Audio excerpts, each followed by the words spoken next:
Francisco Cândido Xavier. O Caminho Oculto pelo Espírito de Veneranda, segunda edição. O Celeste Amigo. Jesus é o celeste amigo dos meninos. Através de todos os caminhos e circunstâncias do mundo, criança de boa intenção pode sentir-lhe a presença sublime. Basta que cultive a bondade no esforço diário e que guarde sincera confiança no divino poder, porque, então, a prece representará a escala de luz pela qual receberá a inspiração e o socorro do vigilante e compassivo amigo do céu. Veneranda. Pedro Leopoldo, 3 de abril de 1945. Leonardo. Leonardo, jovem aparentemente devoto, pedia sempre ao Senhor que lhe fosse revelado o caminho prodigioso para o céu. Embevecido, costumava olhar o firmamento, frequentes vezes, pensando nas alegrias do paraíso. Comparecia às aulas de um curso evangélico e escutava, de ouvidos maravilhados, as descrições e referências acerca de Jesus. Não era muito gentil no trato com os colegas, nem dedicava o respeito devido às pessoas mais velhas, sendo, por isso, pouco simpático aos companheiros. Entretanto, era curioso e perguntador, nas lições religiosas. Admirava Jesus e gostava de ouvir todas as histórias que se referissem a ele. Dentre as passagens das narrativas apostólicas, preocupava-se especialmente com a ressurreição. Regozijava-se ao saber que o Cristo, depois da morte na cruz, reaparecera, cercado de gloriosa luz, pronto para subir ao reino celestial. Por essa razão, queria preparar a felicidade futura, desejoso de encontrar-se, mais tarde, no quadro brilhante dos justos. E, muitas vezes, meditando nisso, interrompia brincadeiras para dizer consigo mesmo: ó, se eu pudesse receber do Divino Mestre o ensinamento necessário! Que ventura, a de conviver com os anjos e ganhar a devoção das criaturas! Sublime encontro! Certa noite, depois de fervorosas súplicas, em companhia de sua mamãe, Leonardo dormiu e sonhou. Teve a impressão de que o vento era um carro de asas veludosas, carregando-o, docemente, para muito longe, parecia-lhe viajar num avião diferente, sobre florestas e mares, cidades e rios, resplandecendo o sol. Por fim, o carro deixou-o numa paisagem desconhecida. Viu-se à beira de lago cristalino semelhante a imenso espelho encrespado pelas ondas buliçosas, e lembrou-se do Genezaré, onde o Senhor ensinara a verdade e o bem aos discípulos humildes. Observava as águas tranquilas, que refletiam as luzes do firmamento, sentia o perfume das árvores adjacentes, quando notou que alguém se aproximava. Gracioso bando de avezinhas apareceu, de imprevisto, bicando as flores e atirando as pétalas ao chão, como se elas estivessem enfeitando o caminho para o visitante inesperado. O jovem contemplava-as sob forte admiração, indagando intimamente: quem receberia semelhante homenagem da natureza? Decorridos alguns instantes, sentiu-se à frente do próprio Cristo. Não teve qualquer dúvida. A claridade sublime que se fazia em torno, o olhar suave e profundo, eram os do Mestre. A rogativa. Jesus acercou-se dele e abençoou. O menino ajoelhou-se aos pés do Mestre Sublime, recordando o desejo que o inquietava desde muito, suplicou: Senhor, ensina-me o caminho para o céu. Quero conhecer o paraíso, abraçar os teus anjos e receber lições de teus lábios. O divino amigo sorriu, benévolo, e permaneceu em silêncio, sondando-lhe o coração. Leonardo não desanimou e prosseguiu: ouve, mestre. Vivo suspirando pela descoberta da senda que me levará ao reino celestial. Ajuda-me. Mamãe costuma dizer-me que lá é a mansão dos justos e dos bons e que tu és o príncipe da paz, benfeitor devotado e fiel. Esperou alguns momentos, de olhos cheios de lágrimas, e, por que tardasse a resposta do Salvador, perguntou, concluindo: dar-me-as a feliz revelação? O Cristo abraçou-o afetuosamente e respondeu, num belo sorriso: sim. O jovem, maravilhado e jubiloso, interrogou: como saberei, Senhor? Como compreenderei a dádiva sublime? O mestre fixou nele o olhar muito doce e falou: Dar-te-ei o conhecimento da estrada celeste, por diversos sinais. Quando? Perguntou, ainda, o pequeno rapaz, confundido de alegria. Hoje mesmo. Disse Jesus, bondosamente. O despertar. Nesse instante, Leonardo sentiu dificuldade para manter-se na formosa paisagem a que fora conduzido. Já não conseguia ver o amigo celeste, nem ouvi-lo com a mesma clareza. Teve a impressão de uma voz muito forte a gritar-lhe nos ouvidos: Leonardo! Leonardo! Leonardo! O quadro desapareceu como por encanto. Nem a figura do Cristo, nem o céu azul, nem as árvores, nem o grande lago. E ele acordou na cama, atendendo ao chamado maternal. Profundo contentamento invadia-lhe a alma toda. Guardava, no íntimo, a certeza de que regressava de maravilhoso país onde estivera com Jesus, frente a frente. O relógio grande da sala de jantar dera 7 badaladas e um sol de ouro vivo derramava-se através da vidraça. Levantou-se otimista, deixando transparecer no rosto a mais viva satisfação. Depois do banho matinal, contou à sua mamãe a ocorrência da noite. Descreveu com entusiasmo a grande viagem no avião desconhecido, a chegada a misterioso recanto, cheio de verdura e beleza, e, por fim, o encontro com o mestre, de cuja boca receberá a promessa desejada. Sua mãezinha ouvirá-o, orgulhosa e feliz, elogiando-o com palavras de carinho e de incentivo à prática do bem. Leonardo não cabia em si de contente. Ao café, pensava consigo mesmo, não deverei esperar a revelação prometida? E aguardou a vinda de Jesus, supondo que ele viesse traçar-lhe aos olhos assombrados um grande roteiro, como a professora nas aulas de geografia. No serviço paterno. Tocado de alegre expectativa, foi ao encontro do pai, nos serviços de horticultura. Atravessou o grande milharal, contemplando as nuvens, cheio de curiosidade e esperança. Eram justamente 8 horas, quando avistou o genitor, ocupado em proteger os largos canteiros de tomates e ervilhas. Parou admirado. O quadro de trabalho inspira desânimo às pessoas menos corajosas. A enxurrada trouxera dos morros próximos densa camada de imundície, ameaçando as hortaliças delicadas. Fazia-se preciso manobrar a enxada cuidadosamente, e movimentar pesados carrinhos de mão. Venha, Leonardo! Convidou o pai sorridente, enxugando o suor que lhe caía copiosamente do rosto. Nosso rapazinho, no entanto, examinou as condições do serviço, naquela manhã, e concluiu que a cooperação seria difícil. Ficaria, por certo, todo enlameado. Sentiria cansaço. O pai, homem valente e bem disposto, explicou, satisfeito: esta é a boa terra que produz nosso pão.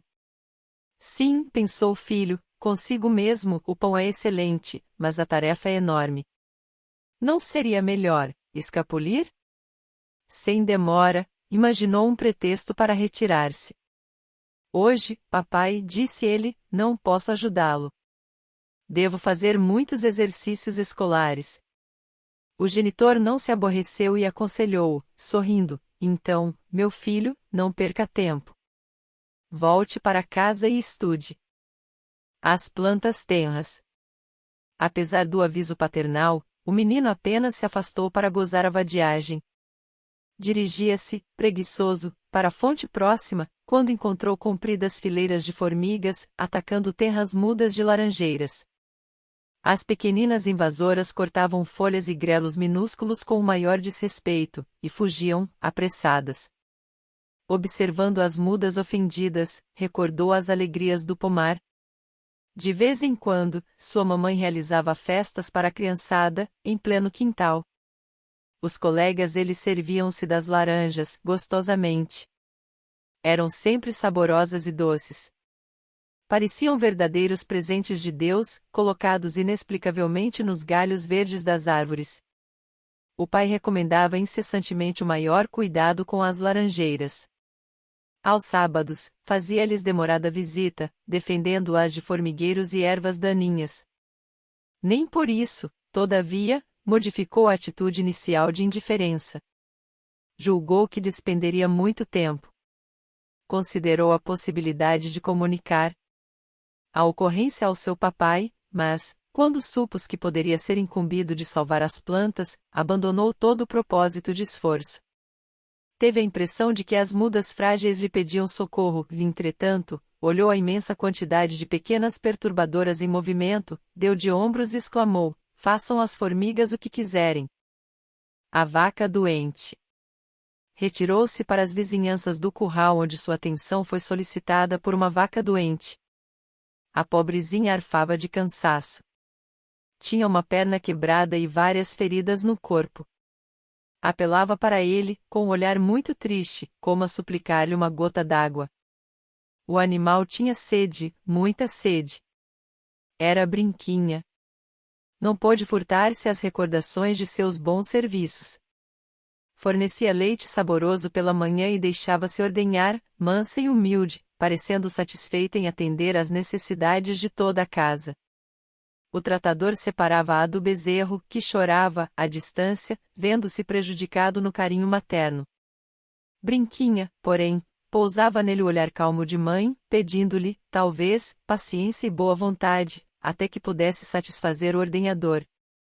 Leonardo recordou-lhe os gestos de bondade e renúncia, mas, mesmo assim, não se animou a socorrê-la. O animal só faltava falar-lhe diretamente com palavras humanas. Confiante, mostrava-lhe a boca sedenta e a língua seca. Entretanto, o rapazinho conservou-se indiferente.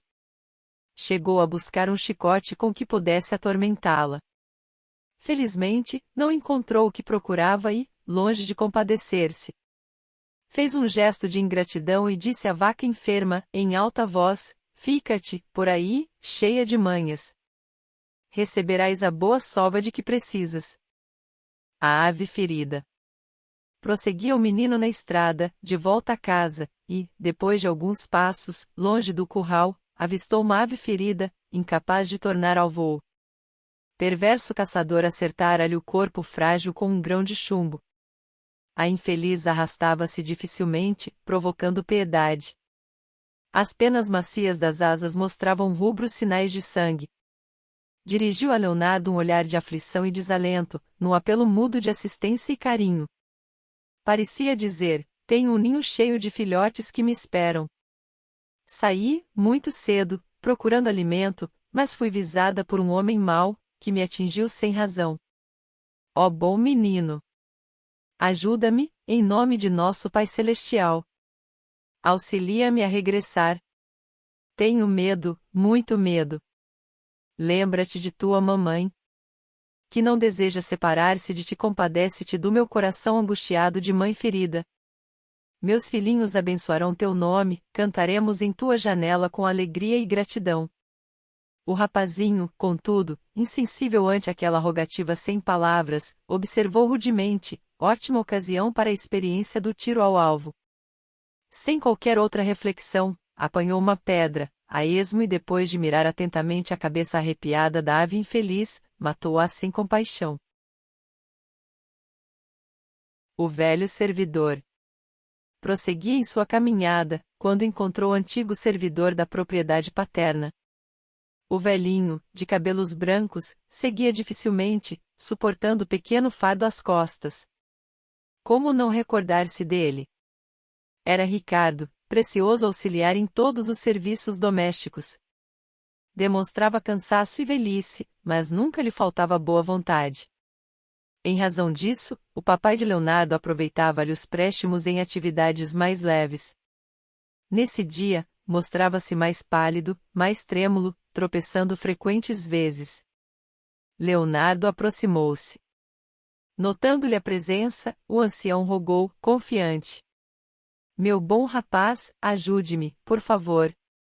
Venho do moinho de seu pai. Onde recebi o farelo que devo entregar ao vizinho? Creio, porém, que meu velho corpo não está funcionando bem. A cabeça anda-me à roda, tenho as pernas doloridas, receio cair a qualquer momento. Fez pequeno intervalo e acrescentou, humilde: quer auxiliar-me a levar a carga? A voz dele era triste e chorosa, mas o menino não se comoveu. Pensou consigo mesmo que o velho era simples empregado e que não devia diminuir-se, prestando-lhe colaboração. Dominado por essa ideia, pôs as mãos nos bolsos, deu uma gargalhada e falou: "O senhor acha que sou seu criado? Arrebente-se como puder." A resposta revelava a dura ingratidão. O velhinho, contudo, não disse mais nada e seguiu em silêncio. O livro emprestado.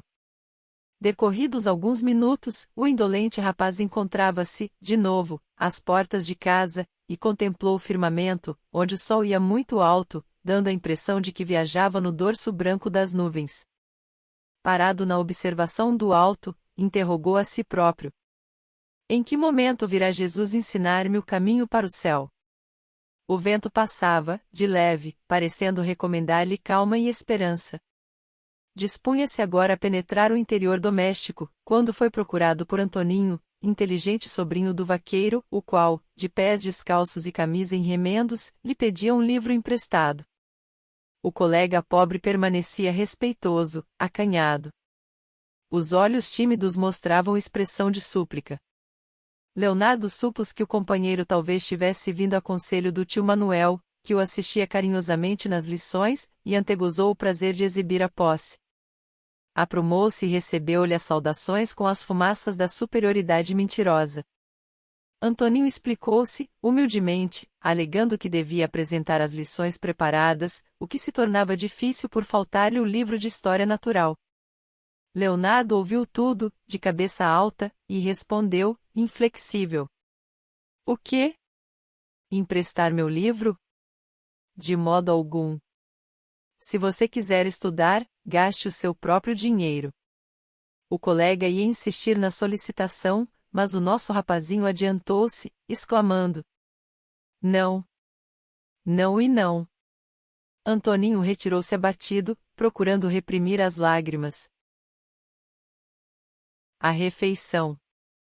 Logo após, entrou Leonardo em casa, onde esperou o pai para o almoço. Nem sequer olhou para sua mamãe que ia afobada, de um lado para outro, atenta aos preparativos da refeição.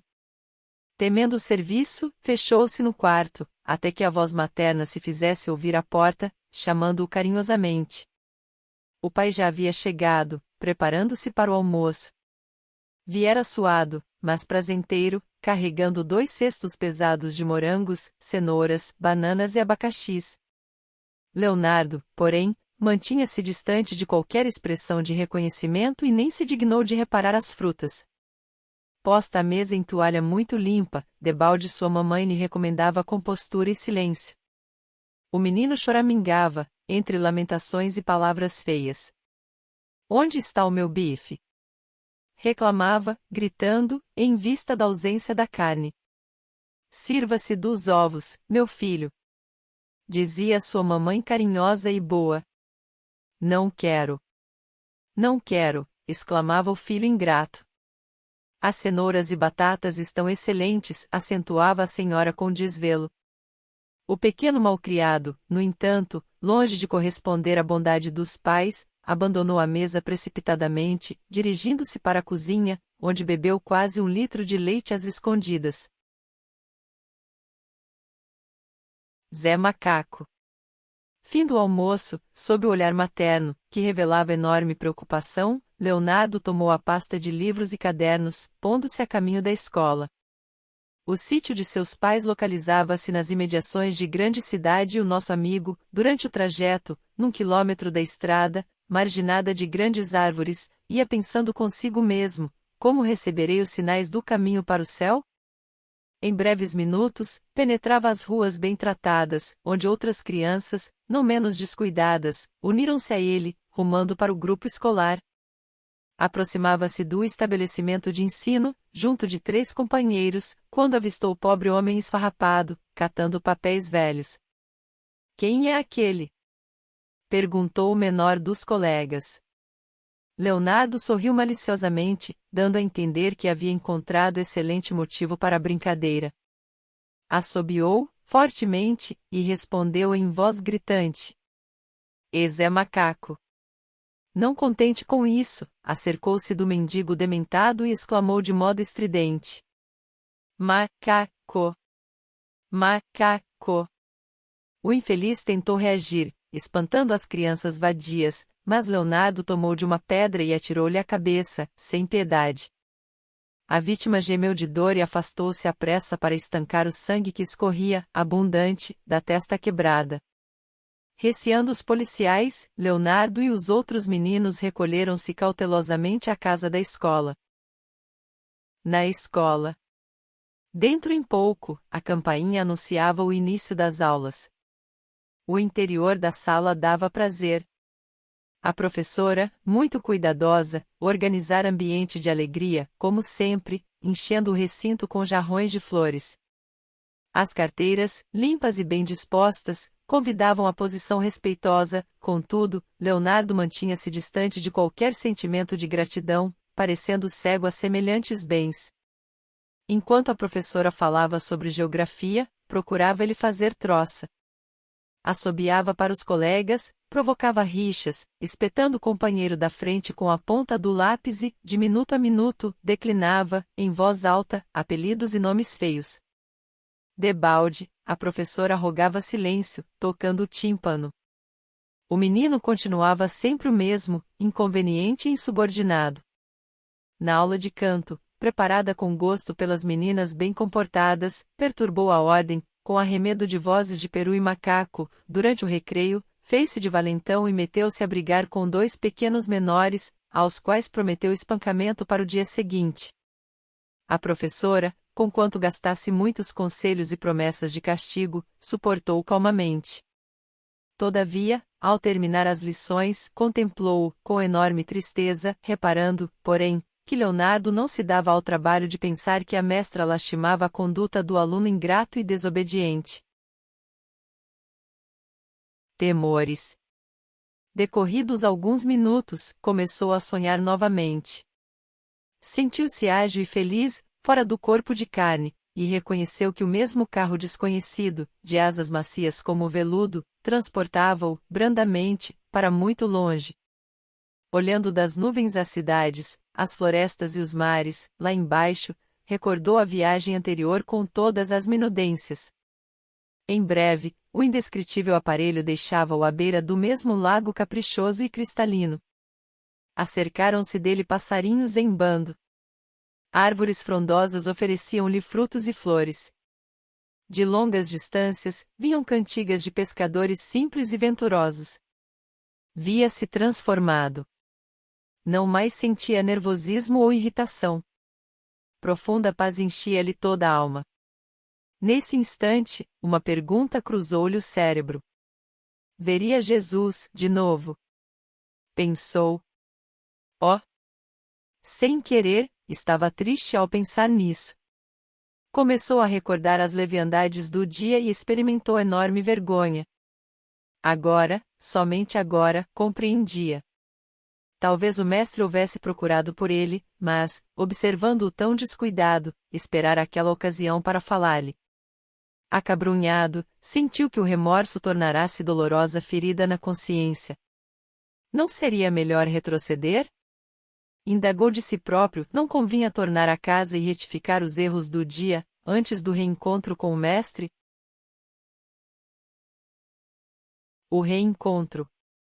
Esforçava-se por sair, quando ouviu a mesma voz da noite anterior. Leonardo! Leonardo! Estava o senhor à frente dele, mais belo que nunca. O menino caiu de joelhos, mas notou que Jesus não tinha a mesma alegria anterior.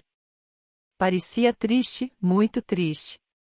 Mostrava nos olhos profundos e sublimes o pranto que não chegava a cair.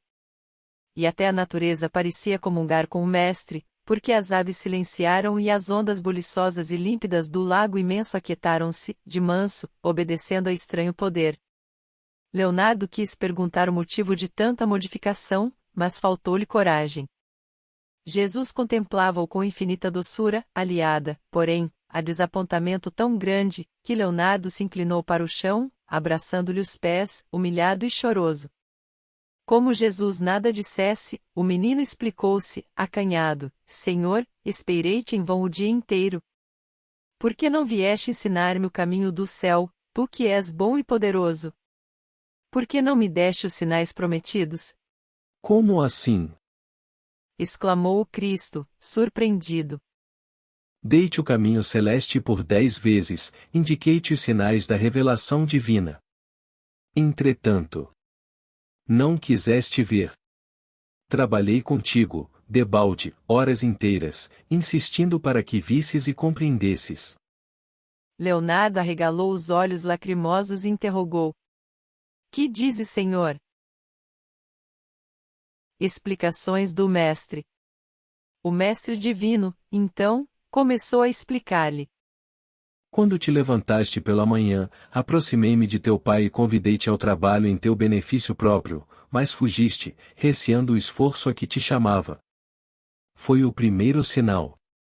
Acompanhei-te e fiz-te sentir a súplica silenciosa das laranjeiras terras atacadas pelas pobres formigas inconscientes e esperei que tuas mãos me ajudassem na obra do bem, para que o pomar de tua casa fosse enriquecido. No entanto, não aceitaste o meu apelo e seguiste apressado. Conduzi-te, então, à vaca doente, que muitas vezes te atendeu à fome com o leite generoso, garantindo a fartura do lar paterno. Não quiseste socorrê-la, nem mesmo com uma gota d'água. Logo após, levei-te a auxiliar pobre ave ferida que, frequentemente, ajudava teu pai nos trabalhos de horticultura, consumindo vermes daninhos. Mas, longe de ampará-la, roubaste-lhe a proveitosa vida, necessária aos filhotinhos. Mais tarde, guiei-te à presença de velho servidor, cansado e enfermo, a fim de que o ajudasses a carregar pesada carga. Entretanto, negaste auxílio ao antigo cooperador de tua prosperidade doméstica. Sem desanimar com as tuas negativas, mandei um pobre menino à tua presença, para rogar-te um livro emprestado, a fim de que adquirisses um amigo fiel. Todavia, expulsaste-o sem caridade. Depois, proporcionei-te ocasião de ser grato a Deus, oferecendo-te refeição substanciosa e sadia, mas insultaste a mesa paternal, pronunciando palavras inconvenientes. Em seguida, aproximei-te de modesto e doente varredor de rua, para que demonstrasses respeito e amor ao próximo. Perseguiste-o a pedradas. Terminada mais essa experiência infrutífera, acompanhei-te até a professora bondosa, esperando que revelasses boa vontade e reconhecimento. Preferiste, contudo, a perturbação e a vadiagem. Na escola, havia humilde criança com fome que conduzia à tua presença, a fim de que lhe desses um pouco do pão que te sobrava, mas feriste-a com palavras de zombaria e negação. Finalmente, à noite, dei-te oportunidade à prece de reconciliação e agradecimento e atacaste, porém, tua mãe com frases grosseiras e queixas infindáveis. O caminho. Leonardo estava perplexo. Entendia, agora, as visitas do Mestre Invisível. Tinha o rosto banhado em lágrimas e o coração entristecido. Mas, como não guardava perfeita compreensão de tudo, arriscou-se a considerar, ainda: Senhor, reconheço que não respeitei os sinais que me deste. Estava cego. Perdoa-me e ajuda-me, por amor ao Pai de bondade infinita. Os soluços de amargura íntima obrigaram-no a pequeno intervalo. O menino, porém, criou forças novas e perguntou: Contudo, Senhor, e o caminho para o céu? Jesus, então, sorriu benevolente e esclareceu. O caminho celeste é o dia que o Pai nos concede, quando aproveitado por nós na prática do bem. Cada hora, desse modo, transforma-se em abençoado trecho dessa estrada divina, que trilharemos até o encontro com a grandeza e a perfeição do Supremo Criador, e cada oportunidade de bom serviço, durante o dia, é um sinal da confiança de Deus, depositada em nós. Quem aproveita o ensejo de ser útil, caminha para o alto e avança na senda sublime, mas os que fogem ao trabalho edificante perdem o tempo e demoram-se à retaguarda, lutando com os perigosos monstros da preguiça e do mal.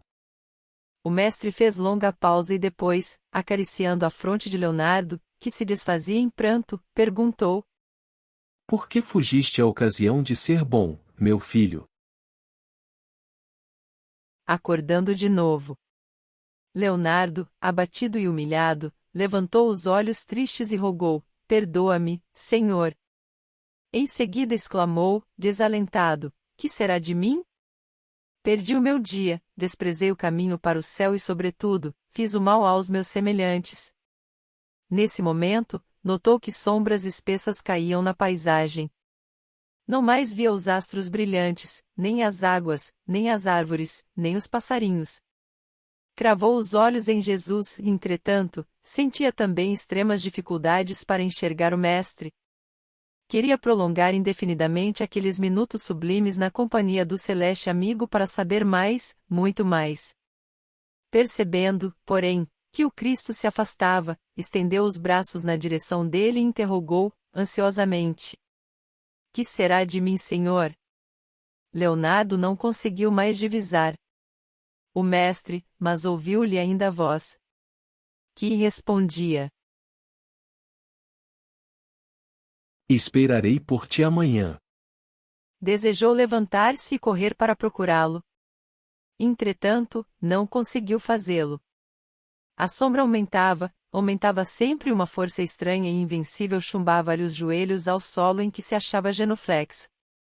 Depois de penosos minutos de aflição, dentro dos quais se sentia numa noite horrível de trevas, acordou, agitado, chorando intensamente, mas, em seus ouvidos de menino transformado, ressoavam ainda as palavras do Divino Mestre: Esperarei por ti amanhã.